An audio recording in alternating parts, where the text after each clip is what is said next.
ሕግ ባይሰራልኝ ነቢያት ባይላኩልኝ ነው እንጂ እንደናንተ ብንሆን ወይም ደግሞ እንዳንተ ብሆን አይሁዳዊውን ማለት ነው ለመጽደቅ ምን ገዶኝ ኃጢአት ለመስራት ለምን እንደረደራለሁ የሚል ሐሳብ ያነሳል። ምክንያታዊነት ብቻውን በምክንያታዊነት ብቻ ወደ እግዚአብሔር መድረስ ይቻላል የሚል ሐሳብ ነው። ኦርቶዶክሳዊው ነገረ መለኮት ደግሞ ከመገለጥ የተለየ ምንም አይነት እውቀት እንደሌለ ይናገራል። እንደ ማህበረሰብ የስነ ምግባር መርህም በሙሉ የመተው አደጋ ከዚህ በኋላ ይመጣል። ምክንያቱም የፈጠራቸውን አያውቁም ማለት ፍጥረታቸውን አያውቁም ማለት ነው። ልክነት ምንጊዜም አንጻራዊ ሊሆን አይችልም። እውነት አንድና ያው ነው። ትክክለኝነት አንድና ያው ነው። በሰውነት የተመሰረተ ነው። የሥነ ምግባር መርህ ከሰውነት የሚመነጭ ነው። ይህ የሥነ ምግባር መርህ ከሰውነት ይመነጫል ማለት በየትኛውም ቦታ በየትኛውም ጊዜ በየትኛውም ሁኔታ ያገለግላል ማለት ነው። ይሄኛውንም ዓለም በሙሉ የግሪኩን ሮማን ወረድ እንደዚህ በጣም የጨቀየ ማንነት የነበረውንም ዓለም በሙሉ ለውጦ አንድ ሴት ለአንድ ወንድ መጋባትን ያስተማርም ክርስትና ነው። ከዛ በኋላ የመለሰውም ክርስትና ነው። በሙሴ አማካኝነት ለአይሁድ ሕግ ሲሰጣቸው በሕጉ አማካኝነት ከእግዚአብሔር ጋር እንዲኖሩ ለማድረግ ነው። የዕለት ተዕለት ሕይወታቸው ከእግዚአብሔር የተለየ እንዳይሆን እግዚአብሔር በሕይወታቸው እንዲገለጥ ለማድረግ ነው ሕጉ የተሰጣቸው። ሕጋቸው እነሱን ያኮራቸዋል፣ አሕዛብን ደግሞ ይከሱበታል። አሕዛብን ዝቅ አድርገው እንዲያዩ ያረጋቸዋል። በሕግ የምትመካ ሕግን በመተላለፍ እግዚአብሔርን ታሳፍራለህን? በአንተና በአንተ ሥራ ሰበብ የእግዚአብሔር ስም በአሕዛብ መካከል ይሰደባልና ተብሎ እንደተጻፈ። ሁለተኛው ካህን ግን አትስረቅ ይላል፣ እሱ ይሰርቃል። አታመንዝሩ ይላል፣ እሱ ያመነዝራል። እንዲህ እያለ ግን በዚሁ ልቡ ይቀጥላል እንጂ ንስሐ ለመግባት እንኳን ልቡን አያነሳሳል። ናሁ ወልድከ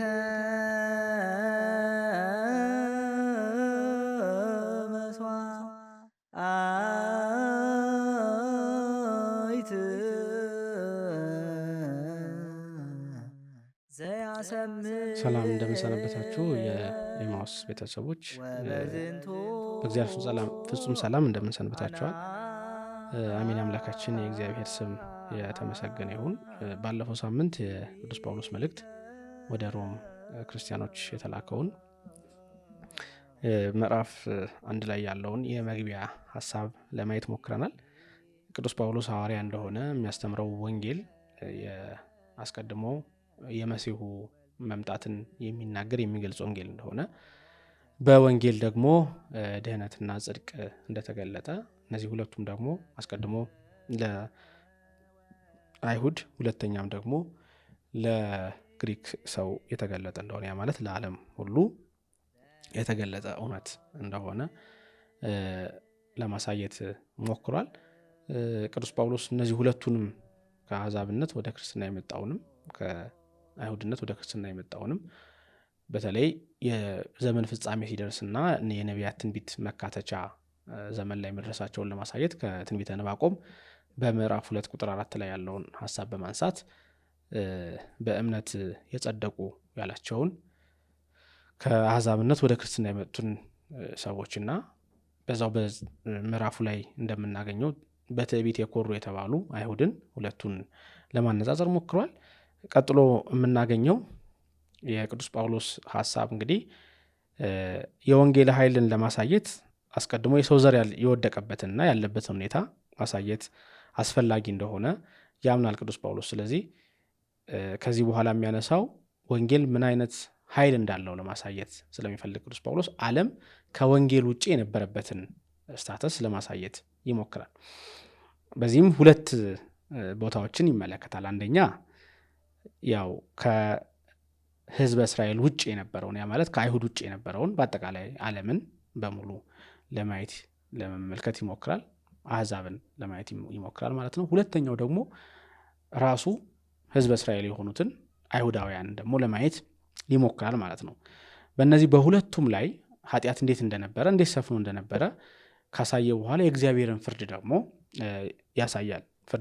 የእግዚአብሔር ፍርድ እንዴት ከሰው ፍርድ የተለየ እንደሆነ ለማሳየት ይሞክራል።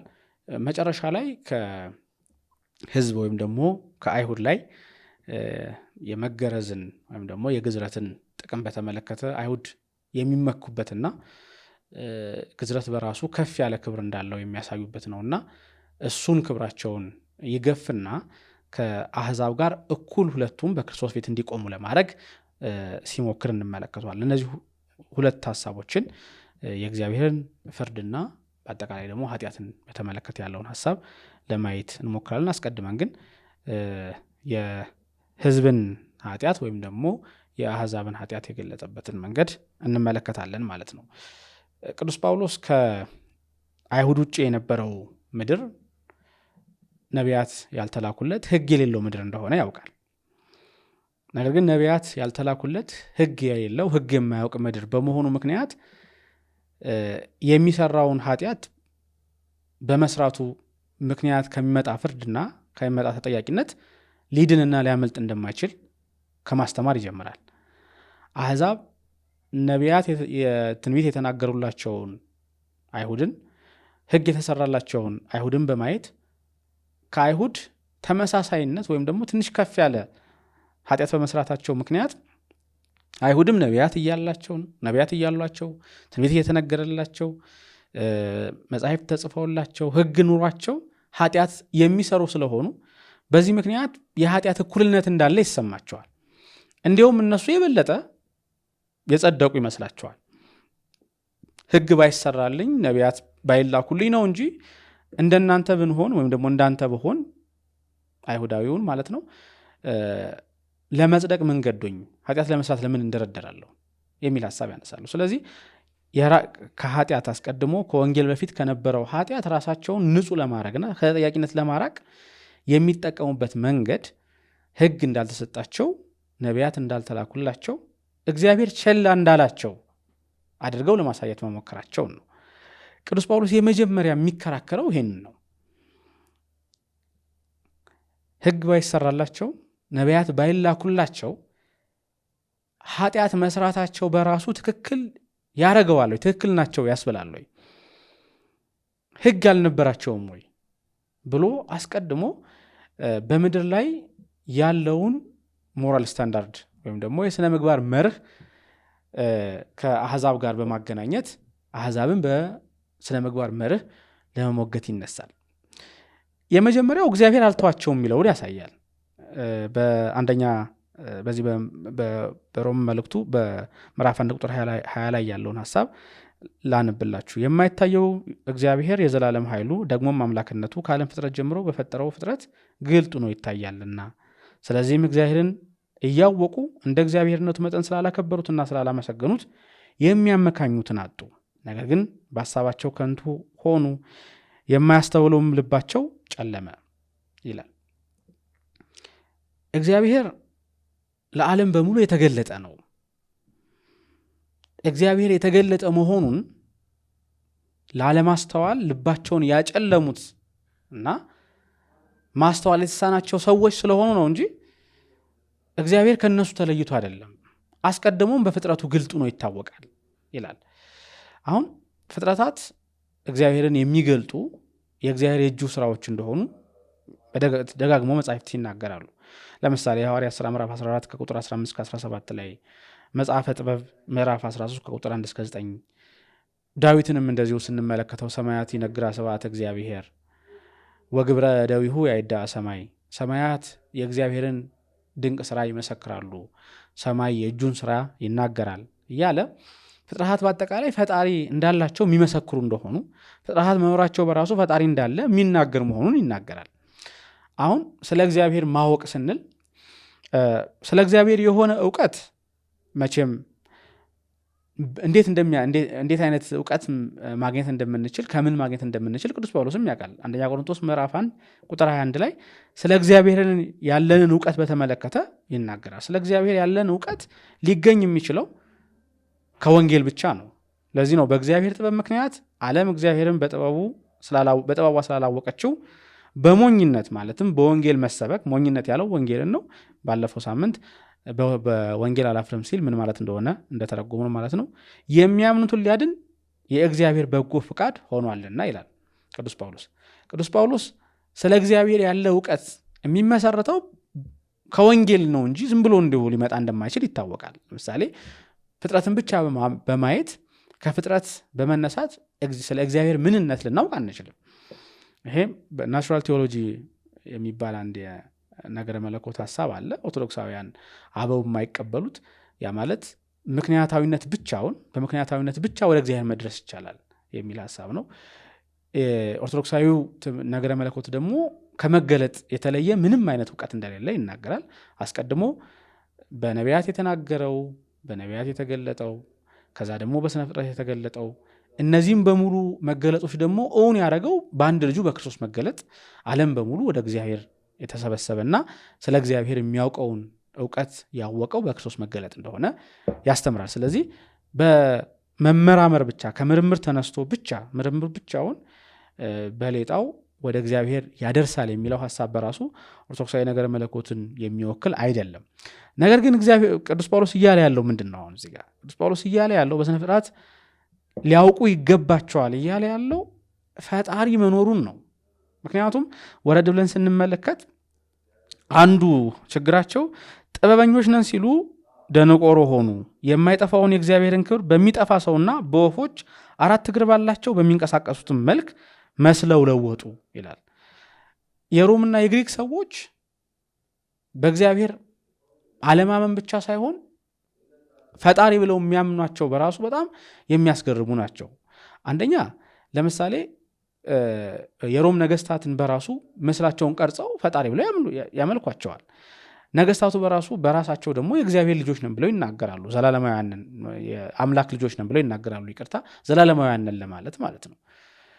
ስለዚህ ምስል ቀርጸው በራሳቸው እጅ የተሰራውን ምስል ቀርጸው ለእግዚአብሔር የሚገባውን ክብር ፈጣሪነትን ምስጋናን ለማን ይሰጣሉ ማለት ነው? በእጃቸው ለተቀረጸው ለጣዖት ይሰጣሉ።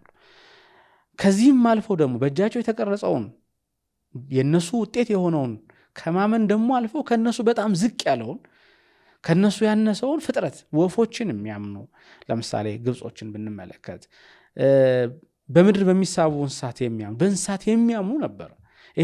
ይሄ ዓለም በዚህ መልኩ ፍጹም የደነቆረ ሆኖ ነበረ። ቅዱስ ጳውሎስ እንደሚለው ያ ማለት ፍጹም ፍጥረትን እና ፈጣሪን ለመለየት የተቸገረ ከፍጥረት እሱ ከፍ ብሎ የሚታየውን እንኳን ፈጣሪን ከሱ ከፍጥረታቱ ከፍ ብሎ ያለው ሰው ተመልሶ ወደታች እየወረደ ፍጥረታትን ጭምር የሚያምን እና ፍጥረታችን ጭምር የሚያመልክ ሆኖ ነበረ።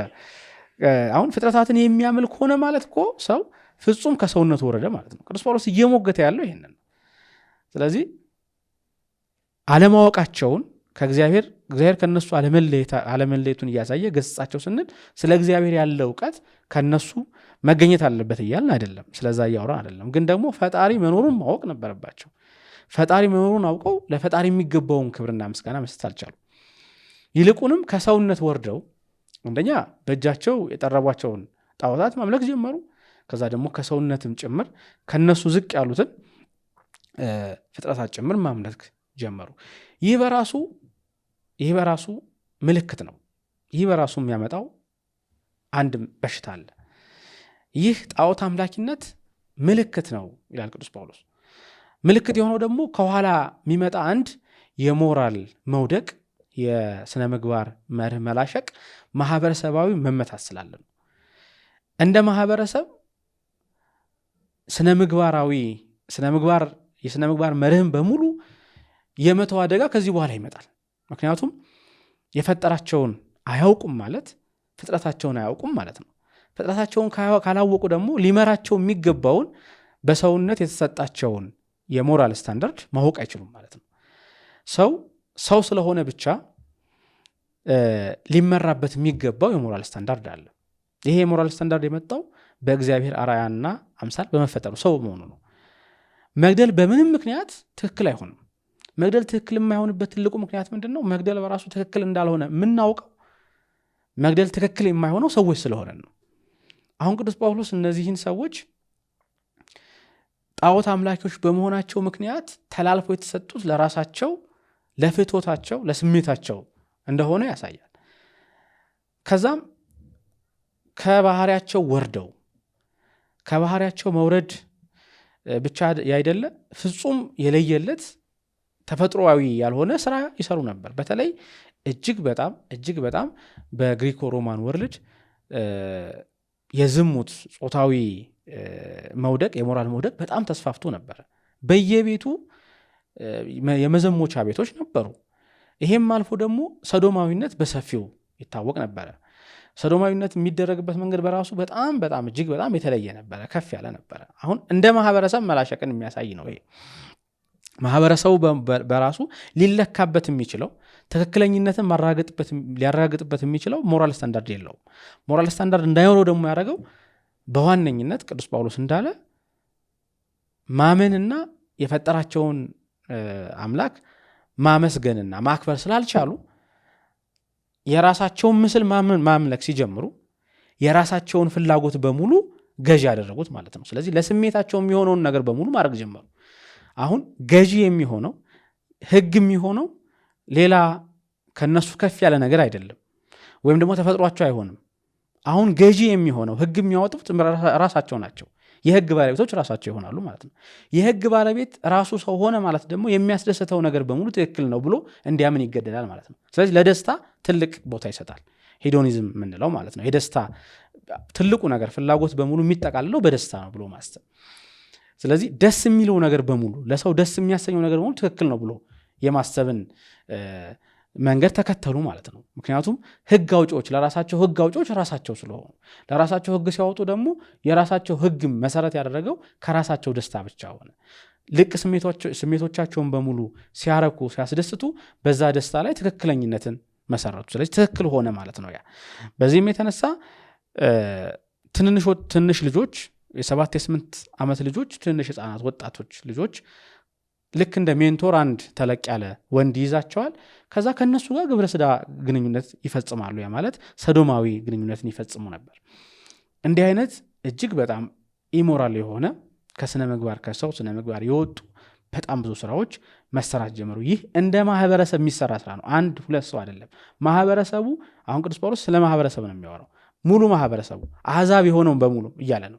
ምክንያቱም ይሄ አሕዛብ የሆነው በሙሉ እንዲሆን ያደረገው ትክክል አይደለም ብሎ እንዲያስብ እንኳን ትክክል አይደለም ብሎ ማሰብን እንኳን ትክክል ነው አይደለም ብሎ ጥያቄ ውስጥ እንዳይከት ያደረገበት ትልቁ ምክንያት ፈጣሪን በራሳቸው በመተካታቸውና ለፈጣሪ የሚገባውን ክብር ለራሳቸው ስለወሰዱ የፈጣሪ የሆነውን ነገር በሙሉ ራሳቸው ወሰዱ ማለት ነው። ትክክለኝነት ከራሳቸው አንጻር መለካት ጀመረ። ልክነት ምንጊዜም አንጻራዊ ሊሆን አይችልም። እውነት አንድና ያው ነው። ትክክለኝነት አንድና ያው ነው። በሰውነት የተመሰረተ ነው። የሥነ ምግባር መርህ ከሰውነት የሚመነጭ ነው። ይህ የሥነ ምግባር መርህ ከሰውነት ይመነጫል ማለት በየትኛውም ቦታ በየትኛውም ጊዜ በየትኛውም ሁኔታ ያገለግላል ማለት ነው። ስለዚህ በተለየ ሁኔታ ለተለየ አካባቢ ለተለየ ሰው የሚያገለግል የሥነ ምግባር መርህ ሊኖር አይችልም ማለት ነው። የሥነ ምግባር መርህ በሙሉ በዓለም አንድ ስለሆነ ስለዚህ በሕገ ልቡና የተሰጣቸውን ትክክለኝነትና ትክክል አለመሆንን መለየት ማለት ማወቅ አለባቸው አይደለም። የቅዱስ ጳውሎስ ሐሳብ ትክክል የሆነውን ትክክል ነው አይደለም የሚለውን ማወቅ ነበረባቸው ሳይሆን ትክክል አይደለም የሚለው በራሱ የታወቀ ነው እያለ ነው። ከሰው ዘንድ የታወቀ ነው። ይሄን የጠፋባቸው ማወቅ የሚያስችል የሆነ ፋካሊቲ ያላቸው እያለ ሳይሆን ትክክል ነው አይደለም የሚል በራሱ ፋካሊቲ ያላቸው ከሌላ ቦታ የሚያገኙትና የሚወስዱት አይደለም። ሰው በመሆናቸው የሚያገኙት ስለሆነ ግን ሰውነትን ያ ማለት ቀደም ፈጣሪና ተፈጣሪን የመለየቱ ሐሳብ የሚመጣው ለዚህ ነው። ምስል መስለው ቀርጸው ራሳቸውን የሚያመልኩ ሆኑ ማለት ለፍቶታት እኩያት ለራሳቸው ስሜቶች የተሰጡ ተላልፎ የተሰጡ ሆኑ ማለት ነው። በተለይ በግሪኮ ሮማን ወርልድ ይሄ በጣም የሚታይና የሚስተዋል ነገር ነው። የራሳቸውን ፍላጎት ለማርካት የራሳቸውን ፍላጎት ብቻ መነሻ ያደረጉና ትክክለኝነት ከፍላጎት ጋር ብቻ የተገናኘ እንደሆነ የሚያስቡ ነበሩ። እርግጥ በዛ ዘመንም ጭምር ይሄ ትክክል እንዳልሆነ የሚያስቡ ፈላስፎች ነበሩ። ለምሳሌ ይሄን አስተሳሰብ በጣም ገዢ አድርገው የወሰዱትና ምንጊዜም ትክክል የሆነው የሚያስደስት ነው፣ ስለዚህ በቃ የህይወት ትልቁ ግብ መደሰት ነው ብለው የሚያምኑ ኤፒኩሪያኖች አሉ። በዚህ በኩል ደግሞ የኤፒኩሪያን ትምህርት የሚቃወሙ ፈላስፎች ነበሩ። በቅዱስ ጳውሎስ ዘመን የነበሩ ፈላስፎች ነበሩ። ከዚህ በኩል የኤፒኩሪያን ሐሳብ የማይቀበሉ ፈላስፎች ነበረው። የስቶይክ ፍልስፍና ይባላል። የስቶይክ ፍልስፎች እነዚህን ሐሳቦች አይቀበሏቸውም ነበር። የበለጠ ምክንያታዊነትን የበለጠ ሌሎች መቅደም የሚገባቸውን ሐሳቦች የሚያስቀድሙ ነበሩ ማለት ነው። ግን በብዛት ማህበረሰቡ የገዛውና የወሰደው አመለካከት ይህ አመለካከት ነው። ይህ አመለካከት ደግሞ የመጣው የአንድ በሽታ ምልክት ሆኖ ነው። ያ በሽታ ደግሞ ጣዖት አምልኮ ነው። ከጣዖት አምልኮ የመጣ ውጤት እንደሆነ ያሳያል። በነገራችን ላይ ይህ አስተሳሰብ በ19ኛው ክፍለ ዘመን ተመልሶ እንደገና በፍሮይድ መልክ ይዞ ደግሞ ወደ በሳይንስነት በሳይኮሎጂ በኩል ሲራመድ እንመለከተዋለን። በኤማውስ ታስታውሱ ከሆነ ስለ ሳይኮሎጂ ሞደርን ሳይኮሎጂ የተመለከተ ከኦርቶዶክስ አይነት አንጻር እንዴት ይታያል የሚለውን ሰርተው ነበር ወንድሞች። ወደዛ ሄዳችሁ እንድታዩ ተጋብዛለሁ። እሱን የተሰራውን ፕሮግራም ሳይኮሎጂ መሰረታዊ ያደረገው ለፍሮይድ መሰረታዊ ያደረገው ነገር ምንድነው? በአጠቃላይ ሜንታል ችግሮች በሙሉ የሆነ ሴክሹዋል ሳቲስፋክሽን የጎደለው ነገር አለ። አንድ ሰው ያ ጾታዊ ደስታ ሲጎለው ምንጊዜም ያ ጾታዊ ደስታ መጉደሉ በራሱ በበሽታ ይገለጣል የሚል አስተሳሰብ አለው። ይህ ብቻ ሳይሆን ፍሮይድ ምንጊዜም ምንድነው በደንብ ያልተገበረላቸው እና ልንንከባከባቸው ያልቻልናቸው ፍላጎቶቻችን ምንጊዜም ችግር ያመጣሉ ብሎ ያምናል። ስለዚህ ፍላጎቶቻችንን በሙሉ መንከባከብ ግዴታ ይሆናል ማለት ነው። ለፍላጎቶቻችን ተገዢዎች እንሆን፣ ለስሜቶቹ ተገዢዎች እንሆናለን ማለት ነው። ምንጊዜም ህግና ስርዓት ኤቲክስ ወይም ደግሞ ሞራል ወይም ደግሞ ስነ ምግባር ምንጊዜም ለፍላጎት ተገዢ ሆኖ አያውቅም። ምንጊዜም ስነ ምግባር፣ ምንጊዜም ኤቲክስ፣ ምንጊዜም ይሄ ሞራል ስታንዳርድ የምንለው ነገር በሙሉ ስሜቶቻችንና ራሳችንን መግዛት ላይ የሚሰራ ስራ ነው። በአጠቃላይ ስለ ህግ ስናወራ፣ ስለ ስነ ምግባር ስናወራ ስሜትንና ራስን ስለ መግዛት እያወራን ነው ማለት ነው። በተለይ በዚህ ዘመን አንዱ ትልቁ ነገር ስነ ምግባርን ራስን ከመግዛትና ስሜትን ከመግዛት ውጭ አድርጎ የሚያስብ ዘመን ላይ ድረስ ነው። ለዚህ ነው ግብረ ሰዶማዊነቱም ሌላም ነገር በሙሉ እንደገና እንደ አዲስ ሪቫይቭ እያደረገ ያለው። ስነ ምግባርን ራስን ከመግዛትና ራስን ከመግታት ፍላጎቶችን ከመግታት ስሜቶችን ከመግታት ይልቅ ለነሱ ተገዢና ገባሪ ወደ መሆን ያሳደገ አስተሳሰብ ስለመጣ ነው ማለት ነው። ስለዚህ ምንጊዜም ራሱን የሚያመልክ ሰው ለራሱ ህግ ሰጪ ይሆናል። ያ ህግ ደግሞ ከደስታ ጋር ብቻ የተገናኘ ይሆናል። ስለዚህ ህግ የሌላቸው አህዛብ ህግ አልተጻፈላቸውም፣ ኦሪት የላቸውም። ኦሪት ያልተጻፈላቸው አህዛብ ቅዱስ ጳውሎስ እንደሚለው ህግ የላቸውም ግን ማለት አይደለም። ሰው በመሆናቸው ምክንያት ሰው ስለሆኑ ብቻ ትክክል የሆነውን ትክክል ካልሆነው መለየት ይችላሉ። ንጽሐ ጠባይ ያላቸው የልቡና ህግ አላቸው። ስለዚህ በዚህ በልቡና ህግ በዚህ በንጽሐ ጠባይ ትክክል የሆነውን ትክክል ካልሆነው መለየት ይችሉ ነበር። ይሄን ማድረግ አልቻሉም። በዚህ ምክንያት ህግ የሌላቸው ህግ ስለሌላቸው ተብሎ ወደ ቅጣት ወደ ፍርድ አይሄዱም ማለት አይደለም። ይፈረድባቸዋል። የሚፈረድባቸው ግን በህግ አይደለም። የሚፈረድባቸው አሁን ህግ ስለሌላቸው ህግ እንደሌላቸው በተፈጥሮ ይፈረድባቸዋል። ቅዱስ ጳውሎስ አህዛብ ህግ ስላልተሰጣቸው ከተጠያቂነት እንደማይድኑ ለማሳየት በደንብ አድርጎ ይጥራል። ያ ማለት አህዛባዊው ዓለም በሙሉ በኃጢአት ውስጥ የወደቀ ነበር። ያ ማለት በኃጢአት ውስጥ የወደቀው አህዛባዊው ዓለም በእግዚአብሔር ፍርድ ውስጥ የወደቀ ነበር። በእግዚአብሔር ፍርድ ውስጥ የወደቀው አህዛባዊው ዓለም መዳን ይፈልጋል ማለት ነው።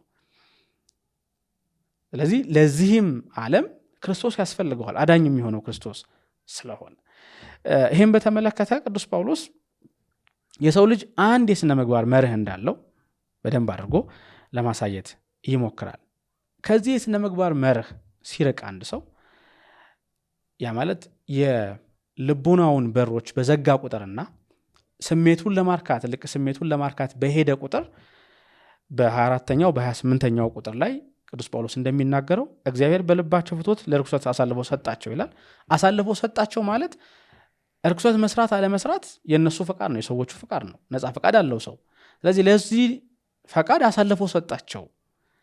ያ ማለት እግዚአብሔር እነዚህን ሰዎች ህግ ስላልተሰራላቸው ህግ ባለመሰራቱ ምክንያት ልክ ሕግ እንደተሰራላቸው እስራኤል ባጠፉ ቁጥር አለንጋ እያነሳው ልቅጣቸው አይልም። ስለዚህ ቅጣት የለባቸውም ማለት ነው። ለእርኩሳታቸው አሳልፎ ሰጣቸው የተባለው ለዚህ ነው። በየጊዜው ባጠፉ ቁጥር ለተፈጥሯቸው የማይገባውን ነገር ሴቶቹ ከሴቶቹ ወንዶቹ ከወንዶቹ ሲረክሱ ከዛም አልፈው ብዙ ኃጢአቶችን ሲሰሩ በምድር ተገልጦ የእግዚአብሔር ቅጣት አልተቀጡም። ያ ማለት መስተካከያው መንገድ ልክ እስራኤላውያን ባጠፉ ቁጥር ባጠፉበት መንገድ ወደ ባቢሎን ወደ ፋርስ እየወረዱ ቅጣታቸውን ያገኙ እንደነበርና ተመልሰው የእግዚአብሔር ልጆች ለመሆን ደግሞ ወደ ኢየሩሳሌም እንደሚመለሱ እንዲህ አይነቱን መንገድ እግዚአብሔር አልመለጠም ለነሱ። እግዚአብሔር አሳልፎ ሰጣቸው ማለት ለዛው ፈቃዳቸው አሳልፎ ሰጣቸው ማለት ነው።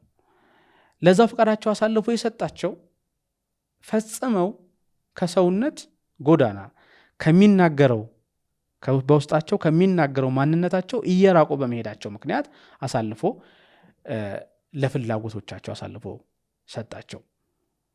ያ ማለት ተላልፎ ስለተሰጡ ፍርድ ይቀርላቸዋል፣ ፍርድ የለባቸውም ማለት አይደለም።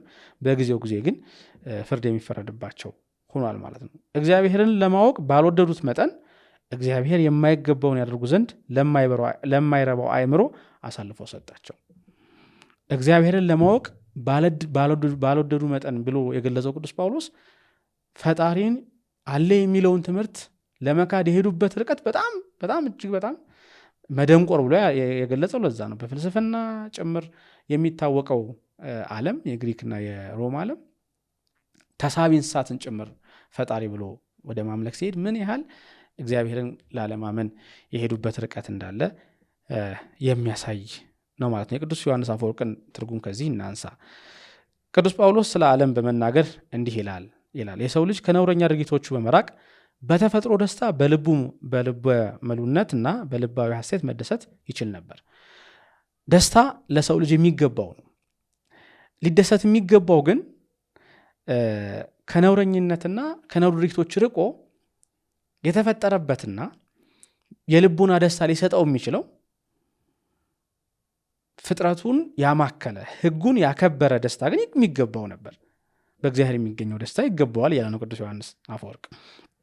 ይሁን እንጂ ይህንን ለማድረግ ቁርጠኝነት የላቸውም። ምክንያቱም ተፈጥሮን ራሱን ያዋርዳሉ። ተፈጥሯቸውን ራሱን ያዋርዱት።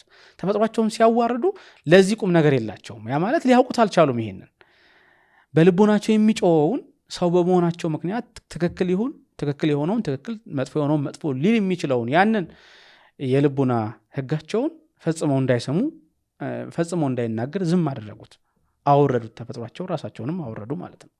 አሁንም በዚህ ዘመን በጣም ብዙ ሰው ይሄን ተፈጥሮን ክዶ እናየዋለን። ተፈጥሮን ያሳፍራሉ፣ በዚያውም ቅጽበት የሰውነትን ሕግጋት ይረግጣሉ። ተፈጥሮን ያሳፍራሉ፣ ሰው መሆናቸውን ማለት ተፈጥሮታቸውን ያሳፍራሉ። ልክ ይሄ በሆነ ቅጽበት የሰውነትን ሕግጋት ይረግጣሉ። የሰውነት ሕግጋት ሰው በመሆናችን ብቻ ያሉ ሕግጋት ናቸው። እነዚህ ሕግጋት በሙሉ ከእግዚአብሔር የተገኙ ሕግጋት ናቸው።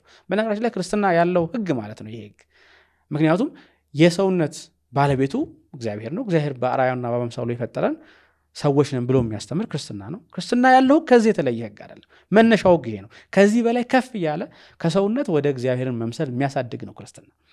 ስለዚህ የመጀመሪያውን ሕግ በደንብ አድርጎ የሚያውቅና የሚያስተምር ነው ክርስትና። ይሄኛውንም ዓለም በሙሉ ይሄ ግሪክ ሮማን ወረድ እንደዚህ በጣም የጨቀየ ማንነት የነበረውንም ዓለም በሙሉ ለውጦ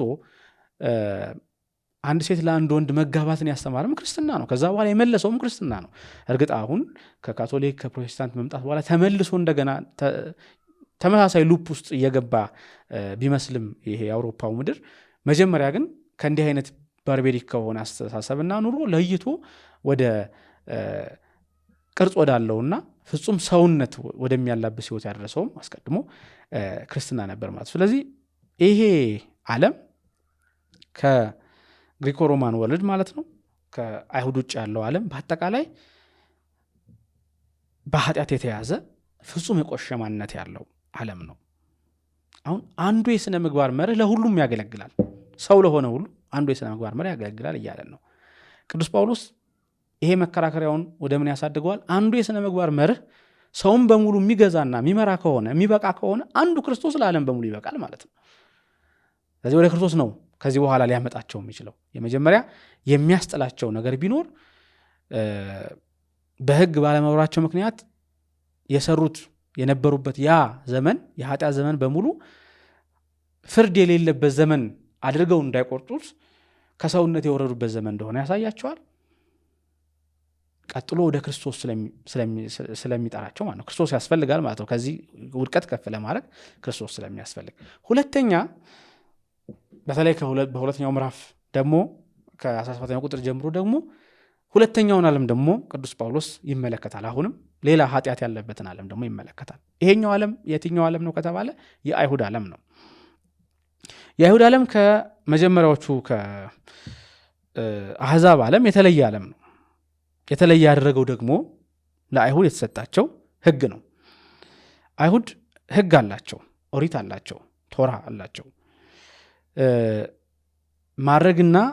ማድረግ የሚገባቸውና ማድረግ የሌለባቸውን በሙሉ አይሁድ ተምረዋል፣ ያውቃሉ። የተሰጣቸው ሕግ በራሱ ከእግዚአብሔር የተሰጠ ሕግ ስለሆነ ማለት ነው። አይሁድ ግን ይህንን ሕግ እንዴት ተጠቀሙት የሚለው በጣም መሰረታዊ ጉዳይ ሆኖ ሊታይ የሚገባው ነው። እንዴት ነው? አስቀድሞ መጀመሪያ ግን ልናይ የሚገባን እንዴት ነው ይህ ሕግ ምን ሊሆን የተሰጣቸው፣ አይሁድስ እንዴት ብለው ተጠቀሙት የሚለውን ማየት ያስፈልጋል። እንግዲህ ሕግ ለአይሁድ የተሰጣቸው በሙሴ አማካኝነት ነው። በሙሴ አማካኝነት ለአይሁድ ሕግ ሲሰጣቸው በሕጉ አማካኝነት ከእግዚአብሔር ጋር እንዲኖሩ ለማድረግ ነው። የዕለት ተዕለት ሕይወታቸው ከእግዚአብሔር የተለየ እንዳይሆን እግዚአብሔር በሕይወታቸው እንዲገለጥ ለማድረግ ነው ሕጉ የተሰጣቸው። ሕጉ እነሱን ወደ እግዚአብሔር የሚመራቸው እና ከእግዚአብሔር ኅብረት እንዳይለዩ የሚጠብቃቸው ሕግ ነው። እንግዲህ ሕጋት እኛን ወደ እግዚአብሔር የሚያደርሱ ናቸው። በመነኮሳቱ መጽሐፍ እንደተጻፈው እኛ ሕጋትን የምንጠብቃቸው አይደለም፣ እነሱ እኛን ወደ ጽድቅና ወደ ቅድስና ለማድረስ የሚጠብቁን ናቸው እንጂ ተብሎ ተጽፎ እናገኛለን። ሕጋት ዋነኛ ዓላማቸው ከእግዚአብሔር ጋር ለመገናኘትና ከእግዚአብሔር ጋር ያለንን ኅብረት እንዳንለውጥ ለማድረግ ነው።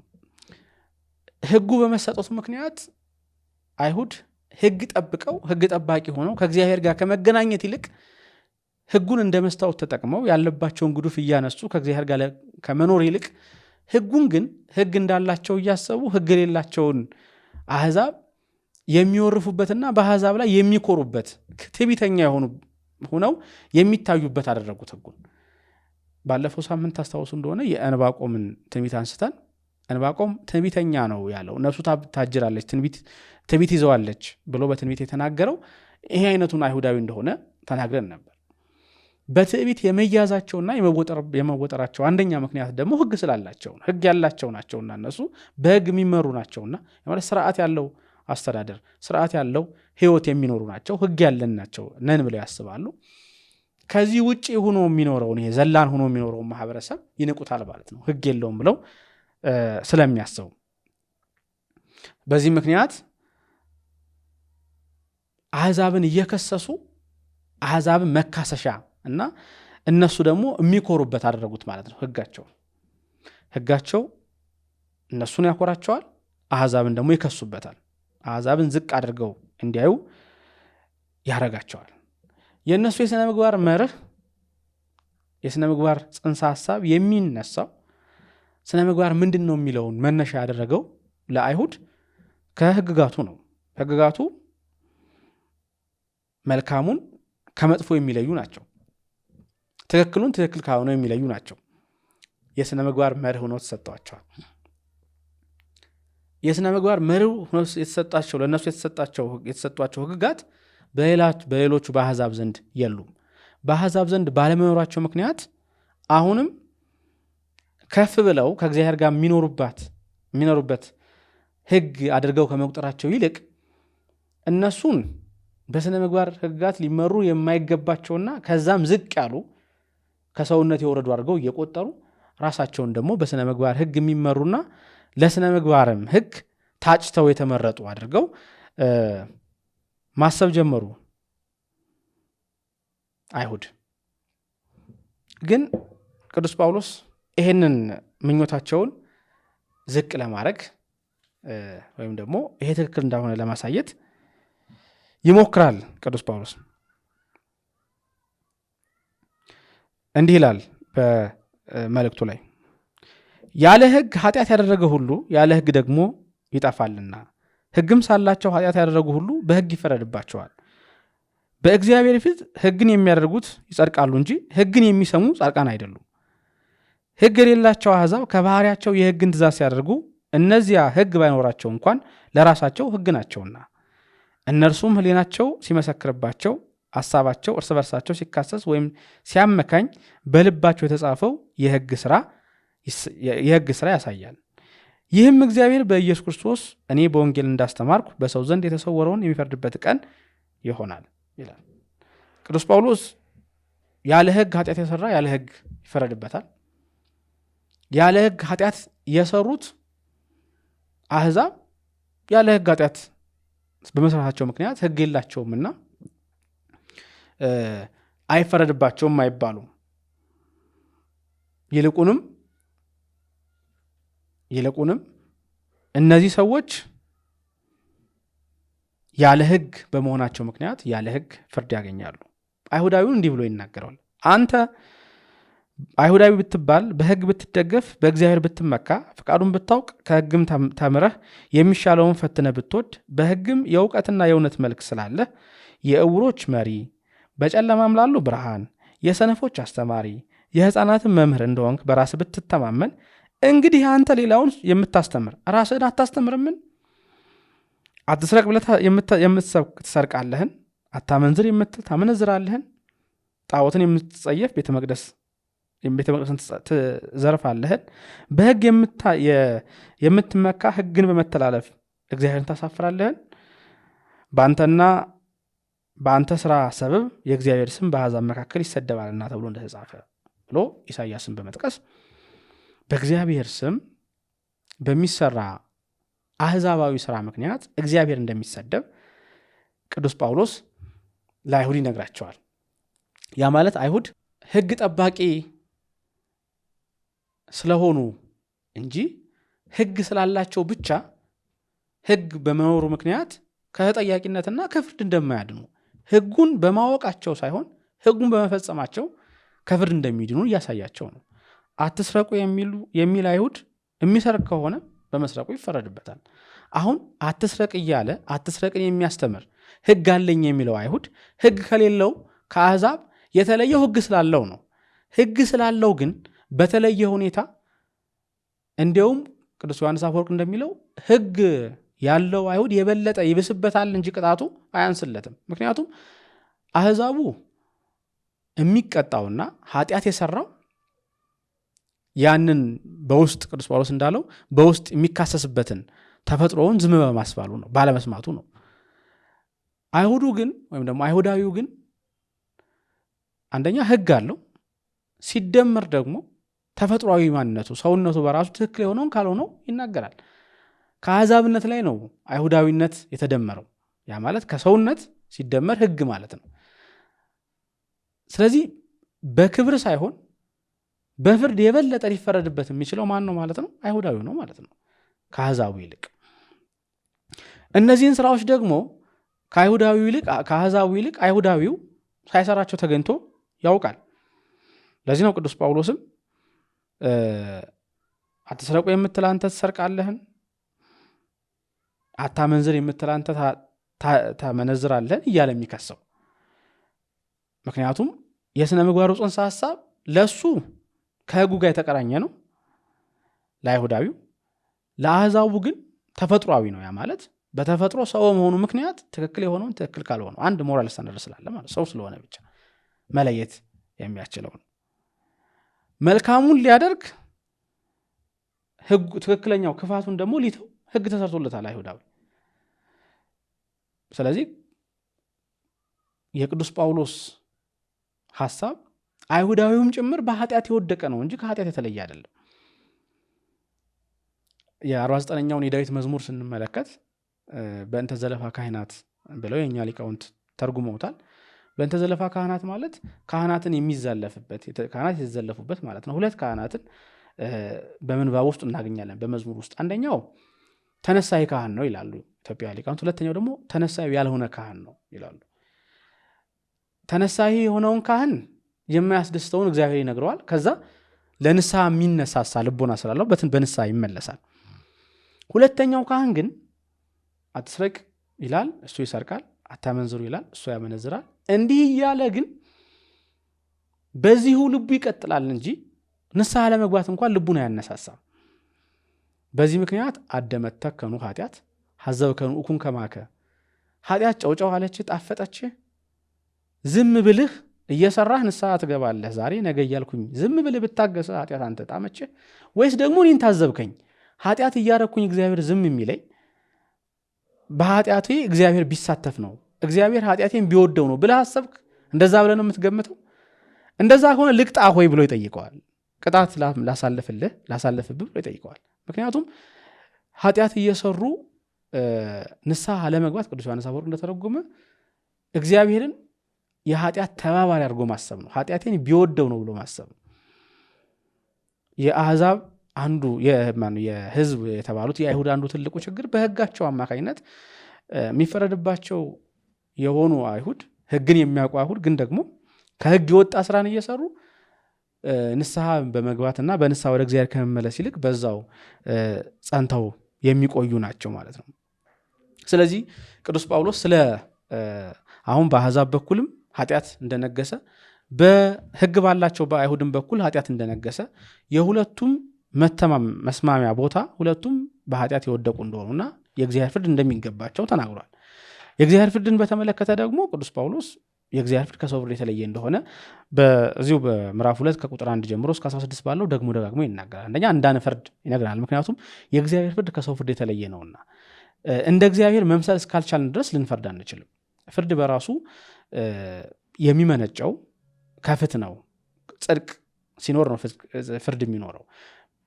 ሰው ኃጢአትን እየሰራ በኃጢአት ውስጥ ያለ ሰው መልሶ ለሌላው ላይ ሊፈርድ አይችልም። ምክንያቱም ራሱ በሚፈርድበት ላይ እሱም ስለሚወድቅበት ማለት ነው። ስለዚህ እግዚአብሔር ይፈርዳል ስንል የእግዚአብሔርን ፍርድ አስመስል መፍረድ ስለማንችል እኛ ልንፈርድ አይገባንም። እግዚአብሔር ኮናኔ በጽድቅ ነው፣ ፈታሄ በርት ነው። በርት ነው የሚፈርደው፣ በጽድቅ ነው የሚኮንነው፣ በእውነት ነው የሚኮንነው።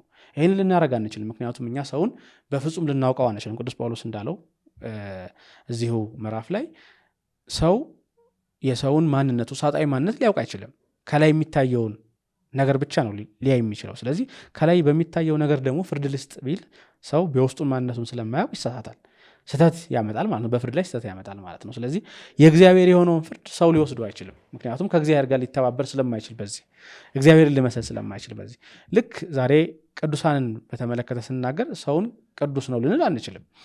ስለ ቅድስና ልንሰጥ አንችልም። ቤተክርስቲያን ጭምር ቅድስና ልንሰጥ አትችልም። ቅድስናን የመስጠት ብቸኛ ስልጣን ያለው እግዚአብሔር ነው። ምክንያቱም ቅድስና በራሱ ታይቶ ተመዝኖ የሚሰጥ ነው ማለት ቅዱስ የሆነ ብቻ ነው ቅዱሳን ላይ የሚችለው።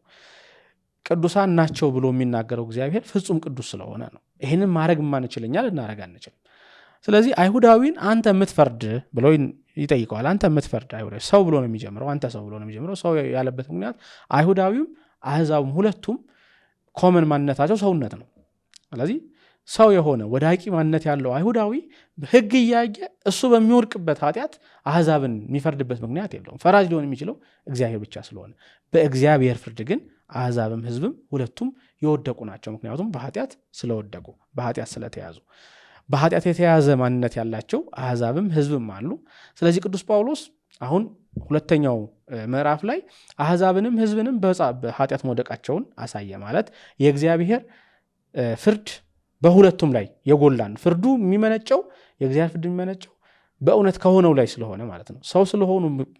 ሰው በመሆናቸው ምክንያት አሕዛብ ከተፈጥሯቸው በመነሳት ከሰውነታቸው በመነሳት በነጻ ጠባይ በልቡና ሕግ አንድ በሆነው በምድር ላይ በሙሉ ሰው የሆነውን በሙሉ በሚገዛው ሞራል ስታንዳርድ አማካኝነት ይፈረድባቸዋል።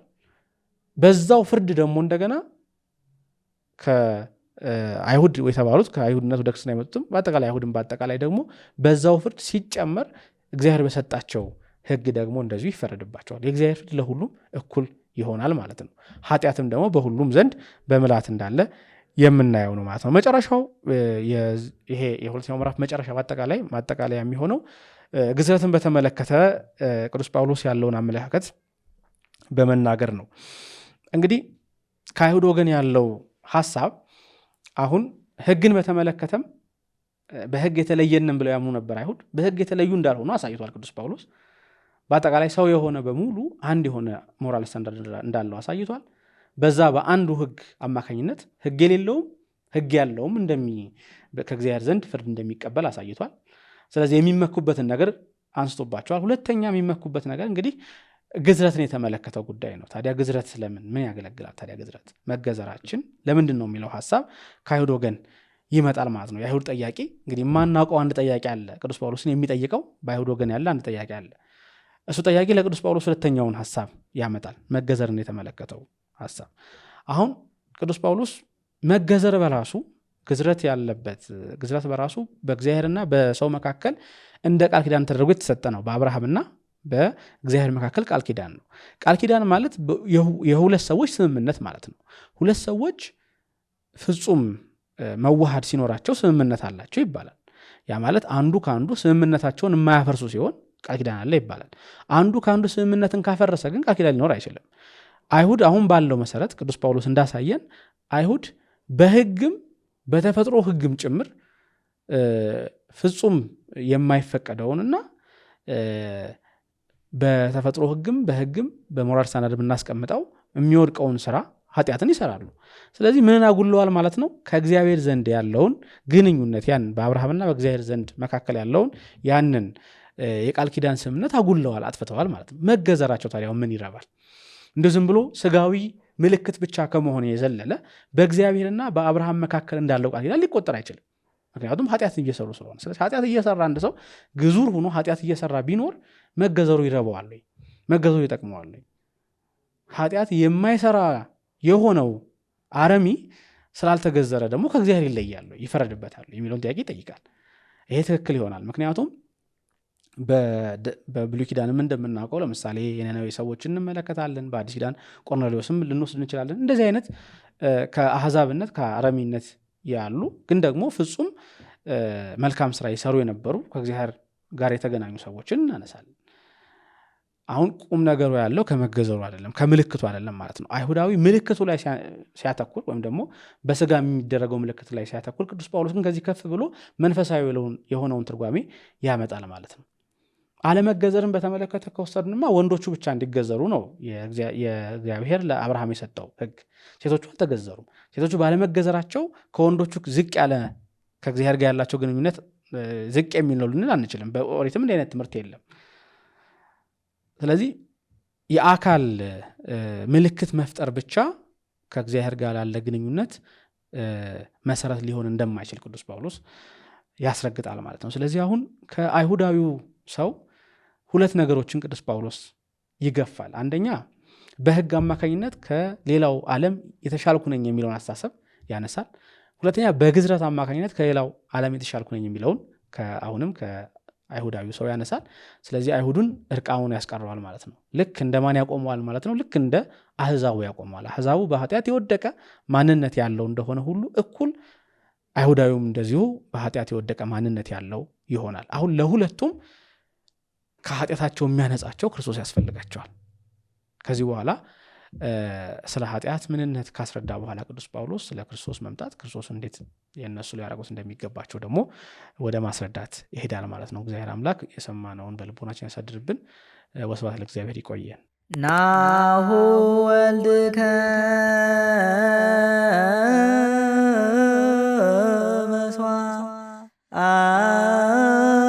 መስዋዕት